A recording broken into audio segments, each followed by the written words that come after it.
بسم اللہ الرحمن الرحیم۔ قرآن مجید کو سمجھ کر پڑھا جائے یا بغیر سمجھ ایک ایک حرف پر اس کے 10 نیکیاں ملتی ہیں، لیکن اس میں کوئی شک نہیں کہ قرآن پاک کے نزول کا مقصد اس کی تلاوت کرنا، اس کو سمجھنا اور اس پر عمل کرنا ہے۔ ہزاروں اور لاکھوں بچے دنوں قرآن پاک کی تعلیم حاصل کرتے ہیں، لیکن اس کو سمجھتے کتنے ہیں اس کا اندازہ آپ خود کر سکتے ہیں۔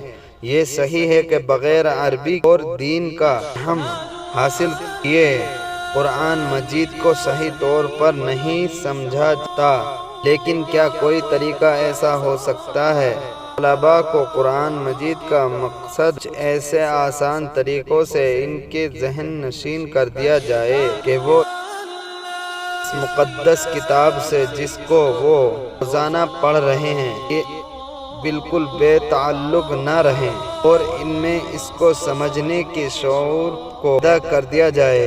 اس مقصد کو حاصل کرنے کے لیے کافی عرصے سے ایک تجویز ذہن میں پرورش پا رہی تھی، وہ یہ ہے بچوں کو قصہ سننے کا شوق ہوتا ہے۔ قرآن مجید کی بنیادی اصول، نبیوں کے آنے کے